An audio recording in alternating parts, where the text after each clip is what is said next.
Unless you've been living under a rock, you'd know that former US President and current Republican presidential nominee Donald Trump was nearly assassinated on July 13th. Trump was speaking at a rally in Pennsylvania when a shooter positioned himself on a rooftop and fired shots at the former president. Trump was shot in the ear, 2 attendees were critically injured, and 1 man was killed while trying to shield his family from the bullets. First, I want to say that my heart goes out to all the victims of the shooting, to all of the attendees who are probably mentally traumatized by what they experienced that day, to the innocent bystanders who were injured, and especially to the family of Corey, who was the man who was killed in the attack. Second, I want to clearly state my position on this whole thing. Political violence has no place in this country, and what happened should be denounced by everyone with even a semblance of a moral compass. Third, I want to give a huge shout out and a thank you to everyone who has responded to this in a sane and moral way, because this has caused the crazies to come out in full force on social media. I've seen so many people who have decided that instead of just clearly calling out how terrible this was, they are going to jump to crazy conspiracy theories. There are people who think that Trump staged the whole thing. There are people who think this was some sort of inside job from the Secret Service or the current administration to wipe out their political opponents. There are people convinced that this was the plan of some foreign entity that was trying to destabilize the country. There are people trying to come to conclusions about the ideology of the shooter, even though we know little to nothing about him. But here's the reality.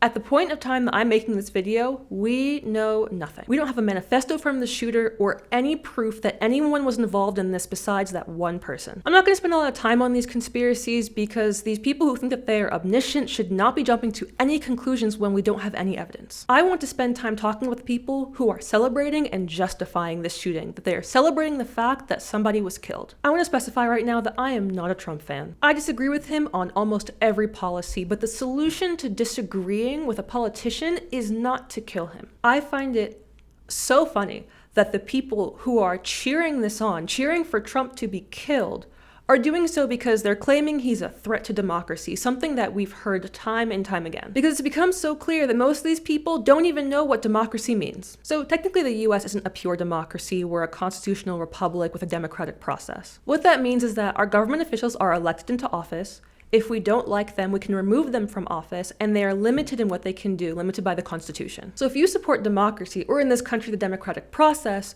what you support is politicians transitioning power peacefully as the result of voting. Now here's the tricky question I think a lot of people are probably going to get wrong. What happens if someone gets elected into power that you or I didn't vote for? Maybe we really don't like their political decisions. Like, I'm not a fan of any of the US presidents who have been in office since I was born. Well, here's the thing. The democratic process doesn't guarantee that the person who is in office is always going to be the best person. People make silly, uninformed, and sometimes even malicious voting decisions, and that's partially why we have the Constitution, which limits the power of the person in charge so that they can't do anything that's too crazy. Well, there are ways for us to change people's voting decisions by having conversations, spreading information, and just sharing good ideas. In civilized societies, we recognize that violence doesn't change people's minds, and good ideas aren't spread through force. We need to talk to people and to make cultural change. That's how we get the right people elected into office. We also recognize in civilized societies that the alternative to the democratic process is that you and I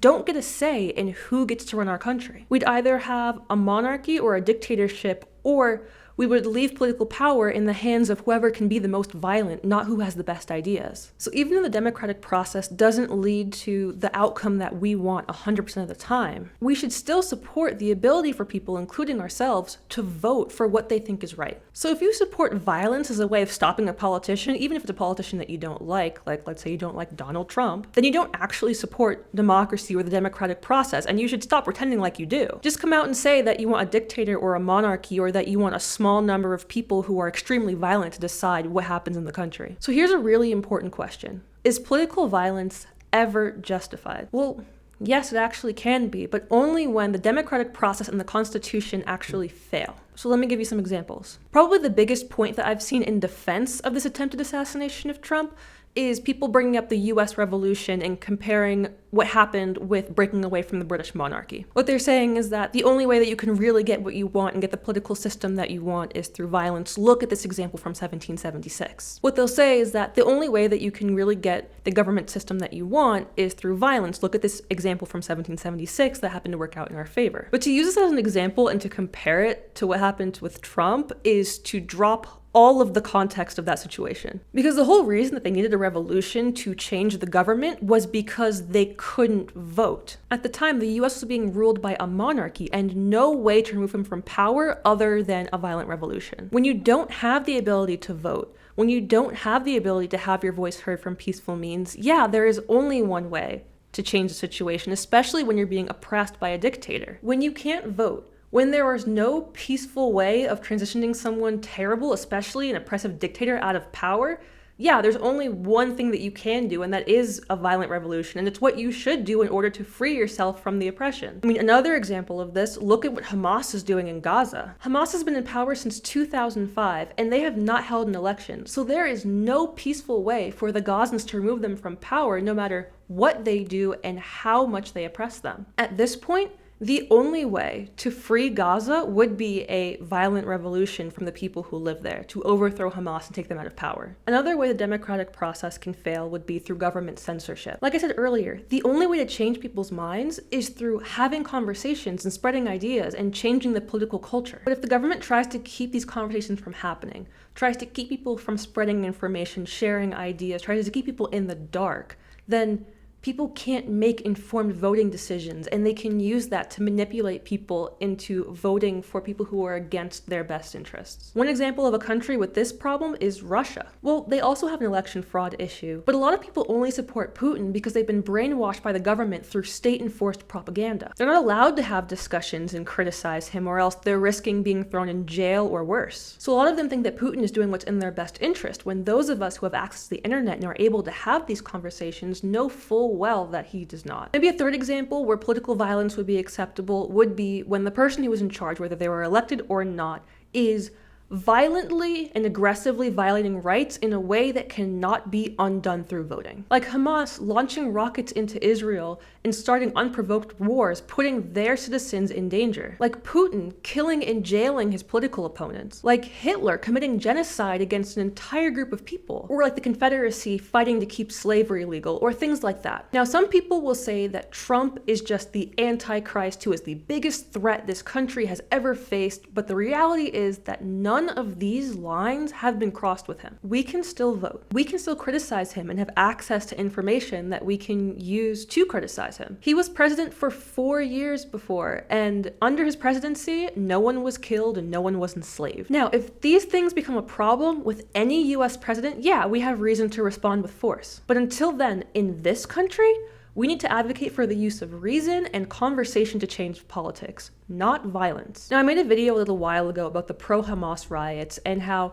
the people who were being violent were doing so because they didn't have any reason to support what they were supporting, so they weren't able to have intelligent conversations. Most of them were just following what their peers were doing and were only choosing to support Hamas out of blind tribalism. Without any facts or logic to support their cause, they had to resort to violence to recruit new people. Now, it wasn't just the rioters themselves, though, that was really concerning to me. It was also the number of people, including prominent politicians and influencers, who were justifying or dismissing the violence because it was their side that was doing it. And if we look even broader, beyond just the assassination attempt against Trump or the pro-Hamas riots, we can see a very disturbing pattern, a normalization of political violence in our culture. Just look at the responses to the BLM riots, the January 6th riots, the environmentalists who are destroying property and blocking the streets, or the attack on Nancy Pelosi's husband. All of these are examples of trying to undermine the democratic process and use force instead of reason to change politics. And all of these incidents were either justified or dismissed by people who saw them as a benefit to their side. I've talked in the past about how much I hate the way left and right are defined in the political spectrum right now, and this is one of the reasons why. There are these crazy tribal authoritarians who don't respect the democratic process. They want to enforce their way by using violence, or at least cheering on violence. And they are more worried about devotion to their team than they are to truth or morality. And these people exist in both the Democratic Party and the Republican Party. They exist in both the woke movement and the conservative movement. But then on the other side, there are those of us who condemn those things. There are those of us who want to live in a free society and aren't blinded by tribalism. There are those of us who are driven by truth and moral principles. Where are we on the political spectrum? Because right now we are not being represented by either side. I started this video by by saying that I wanted to thank people who have responded normally to this, and I actually want to take the time now to do so. If you are able to condemn all political violence, no matter what side it's coming from,